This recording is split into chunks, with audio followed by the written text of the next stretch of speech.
Chapitre 3. La dernière impératrice des Indes, élevée à la dignité de reine douairière depuis la mort de son mari George VI en 1952, était adulée par un peuple qui se souvenait de son attitude héroïque pendant la Seconde Guerre mondiale. D'Elizabeth Bowes Lyon, devenue reine d'Angleterre, Hitler n'avait-il pas dit qu'elle était la femme la plus dangereuse du monde? C'était pendant ce terrifiant conflit qu'elle avait rencontré Higgins, et tous deux se souvenaient de moments difficiles où la mort les avait frôlés de près. La reine-mère reçut l'ex-inspecteur-chef dans l'un des salons de sa résidence londonienne de Clarence House, donnant sur le Mall. De temps à autre, elle aimait s'entretenir avec Higgins du bon vieux temps, même si ce dernier avait été marqué par des drames et des atrocités.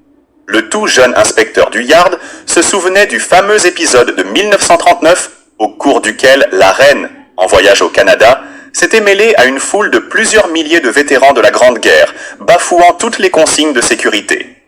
Né sous le signe du chat, selon l'astrologie orientale, Higgins avait repéré et intercepté un agent nazi qui avait reçu l'ordre de supprimer Elizabeth. Bien qu'il ne se fût pas vanté de son geste, elle ne l'avait jamais oublié. L'apéritif ne pouvait être qu'un martini dry, le tonique préféré de la reine-mère. C'est vous, bien entendu, qui m'avez fait parvenir plusieurs bouteilles d'un remarquable champagne. En effet, Majesté, j'ai supposé que vous l'apprécieriez. Il est dû au talent de la famille Beaufort, à Ambonnet, qui refuse l'utilisation de désherbants et d'engrais chimiques, et traite toutes ses vignes à l'homéopathie. Eh bien, nous laisserons pendant le repas. Quand déciderez-vous, mon cher Higgins, à faire connaître vos titres et vos décorations? Je crains que la question ne soit pas à l'ordre du jour, Majesté. En auriez-vous honte? Mon anonymat m'évite d'être invité à quantité de soirées assommantes. Queen Mum sourit. Toujours aussi indomptable.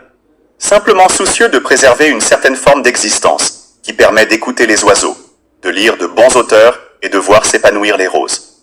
M'aiderez-vous néanmoins à résoudre un petit problème? Que pourrais-je refuser à votre Majesté? C'est tout simple et vous n'en aurez pas pour longtemps. Vous savez combien j'aime les chevaux. L'Angleterre entière connaît votre passion. Lors d'une réception, il y a un mois environ, j'ai croisé une Indienne d'une quarantaine d'années, jolie et intelligente, et surtout fascinée par les chevaux. Elle prétendait connaître un grand éleveur de notre ancienne colonie, qui aurait pu me proposer un étalon exceptionnel. Je l'ai invitée à dîner la semaine dernière, mais elle n'est pas venue, et mes efforts pour la retrouver furent vains. Étrange, non? Incorrect et surprenant, en effet. Avez-vous alerté Scotland Yard? La reine-mère Elizabeth déploya le charme fameux qui envoûtait le Royaume-Uni. Scotland Yard, c'est vous, mon cher Higgins? Si peu, Majesté. La retraite? Des gens de votre trempe prennent-ils jamais leur retraite? J'aimerais que vous retrouviez cette personne, née de père anglais et de mère indienne, et qui s'appelle Savitri Young. Ne disposez-vous pas de l'indice essentiel? Higgins nota le nom sur un carnet noir, à l'aide d'un crayon finement taillé à la main. Queen Mum ne dissimula pas sa satisfaction. Ce geste marquait le début de l'enquête. Le maître d'hôtel apporta une jatte en cristal remplie de caviar. « Et si vous me parliez de votre roseraie ?» demanda la reine-mère.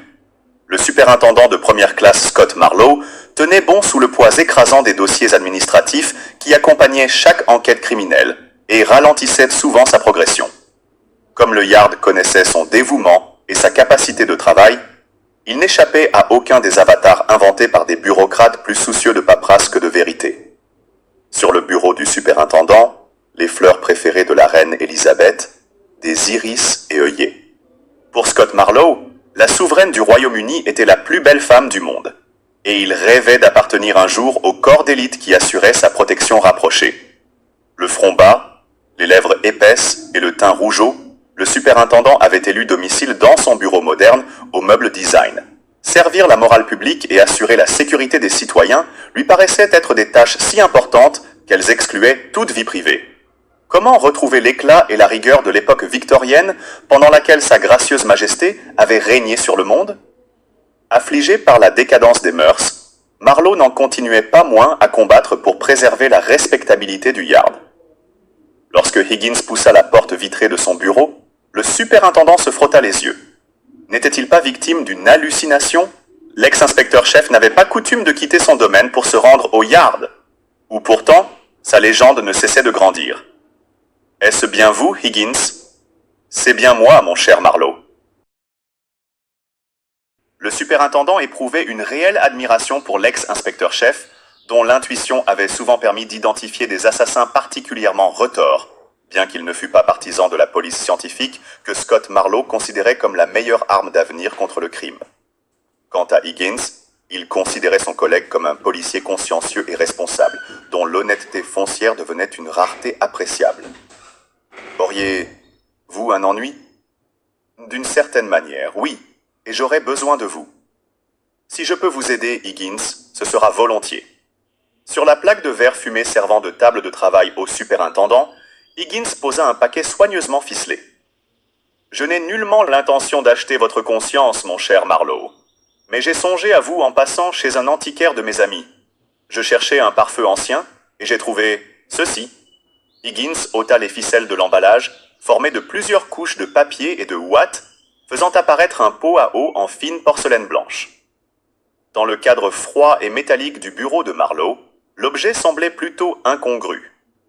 De plus, le superintendant préférait le whisky à l'Aqua Simplex. « Regardez bien, mon cher Marlowe. » Le superintendant de première classe se pencha sur le pot à eau. Il distingua un chiffre à l'or fin, un chiffre qui le laissa sans voix. « Ce n'est pas possible. Mais si, mon cher Marlowe. Ce petit chef-d'œuvre faisait bien partie d'un service de toilette fabriqué par la manufacture de Sèvres sur l'ordre de Napoléon III et d'Eugénie, à l'intention de la reine Victoria lors de sa visite officielle en France en 1855. Le superintendant était abasourdi. « Et c'est pour moi? Je connais votre admiration pour Victoria et serais ravi si vous acceptiez ce modeste présent. » Modeste? Mais c'est un véritable trésor. Marlowe palpa le pot à eau avec tendresse. « Jamais je n'aurais espéré posséder une telle merveille. Comment vous remercier, Higgins, en profitant pleinement de ce petit bonheur? Et votre ennui? La recherche d'une personne disparue. Ce n'est pas votre spécialité, me semble-t-il. Certes, superintendant, mais il ne m'est pas possible de refuser la requête de Queen Mom. Queen Mom, répéta Scott Marlowe, admiratif. C'est elle qui... C'est bien elle. Et qui a-t-elle perdu? Une indienne nommée Savitri Jong. Il ne s'agit que d'une vague relation, mais la reine-mère tient à s'entretenir avec cette femme d'une quarantaine d'années. Queen Mom! Mais cette enquête devient prioritaire. Marlowe consulta aussitôt le service des personnes disparues. Le nom de Savitri Jong n'y était pas répertorié.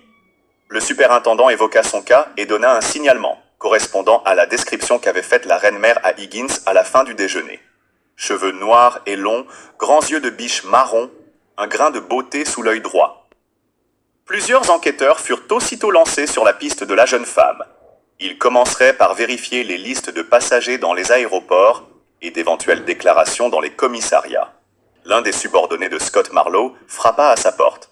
« Pardonnez-moi, superintendant, mais je crois votre intervention nécessaire. »« Tots, encore un dossier ?»« Non, un crime.